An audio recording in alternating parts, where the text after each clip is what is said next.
ఎందుకంటే కూర్చోబెట్టి సమస్యలు అనేది ప్రతి ఇంట్లో ఉంటాయి, ప్రతి దగ్గర ఉంటాయి.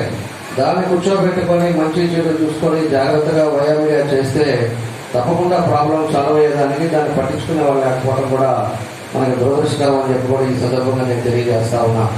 ఈ రోజు ఉండే పరిస్థితులు కూడా మనం ఒకసారి చూసుకుంటే ఆ రోజు ఉండే పరిస్థితుల్లో మన క్రిస్టియన్ సెల్ కానీ మళ్ళీ ఎస్సీ సెల్ కానీ ఇవన్నీ కూడా ఎంతో మంది కూడా ఆ రోజు సేవలు అందించడం 2,000 కోట్ల రూపాయలతోటి ఈ రోజు రాష్ట్రాన్ని అనేక విధాలు కూడా అభివృద్ధి కార్యక్రమాలు జరిగింది కూడా ఆ రోజు తెలుగుదేశం పార్టీ. ఈ రోజు ఎక్కడైతే పేదవాడు ఉన్నాడో అక్కడ ఉండే ప్రాంతాలను కూడా అభివృద్ధి చెందాలి అనేదే మన చంద్రబాబు నాయుడు గారి ఉద్దేశం. ఎప్పుడు కూడా పేదవాళ్ళని ముందు చూడాలి, తర్వాత వేరే దగ్గరికి పోవాలని చెప్పేసి. కాబట్టి ఈరోజు ప్రతి ఏరియాలలో కూడా సిమెంట్ వర్క్స్ కానీ, డ్రింకింగ్ వాటర్ కానీ, హౌసింగ్ స్కీమ్ కానీ ఇవన్నీ కూడా ఆ రోజుల్లో ఉండే పరిస్థితుల్లో మాకు ఇచ్చిన టైంలో మేము ఇవన్నీ కూడా కార్యక్రమాలు రోజు చేసామని చెప్పి కూడా ఈరోజు ఈ సందర్భంగా తెలియజేస్తా ఉన్నాం. కాబట్టి మన భవిష్యత్తు ఈ రోజు ఉండే పరిస్థితుల్లో అందరూ కూడా కక్ష సాధింపు వచ్చింది. మన జీసస్ చెప్పింది ఒకటే చెప్పాడు, శాంతియుతంగా ఉండాలి, శాంతియుతంగా మనుషుల్ని ప్రేమించాలి, మనుషులని అందరూ కూడా దగ్గరికి తీసుకోవాలి.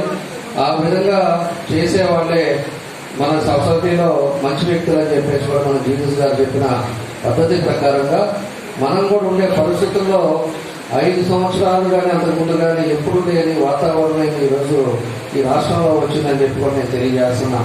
ఎవరన్నా ఏదన్నా మాట్లాడితే వాళ్ళ మీద కేసులు పెట్టడం, వాళ్ళ ఆస్తుల మీదకు పోవటం, వాళ్ళ ఇళ్ల మీదకు పోవటం ఈరోజు ఉండే రాక్షస పాలనలో ఈరోజు ఈ రాష్ట్రం ఉంది. మీ అందరికీ కూడా తెలుసు ఏం జరుగుతుంది అనేది కూడా మనకు అందరికీ తెలుసు. రోజు మనం చూస్తా ఉన్నాం. కాబట్టి ఇలాంటి పరిస్థితులు పోవాలి. ఇలాంటి పరిస్థితులు పోవాలంటే మనం అందరం కూడా ఒకసారి ఆలోచించుకోవాల్సిన విషయాలు ఉన్నాయి.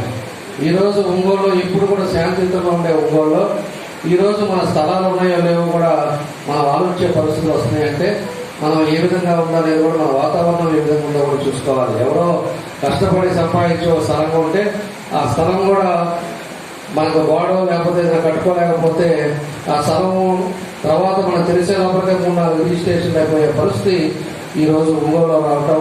ఒంగోలులో అందరూ కూడా ఈరోజు వాళ్ళ సైట్లు చూసుకొని మనకి ఈసీలు తెప్పించుకొని మనకు భయపడం మనకు కరెక్ట్గా ఉన్నాయా లేవా అనేది కూడా చెప్పుకునే పరిస్థితులు ఉన్నాయంటే ఈరోజు ఈ వాతావరణం, ఈరోజు ఉండే పరిస్థితులు, ఈరోజు ఉండే రాజకీయం ఈ విధంగా తయారైందని చెప్పేసి కూడా మీ అందరూ కూడా తెలియజేస్తా ఉన్నా.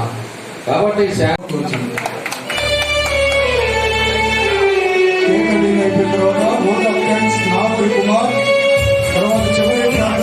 ఆశీర్వాదం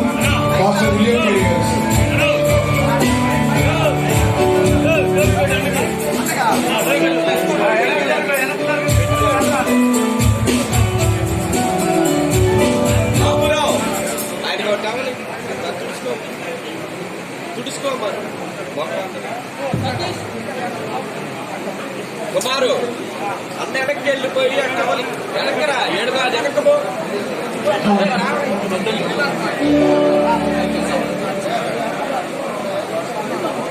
లోక రక్షకుడు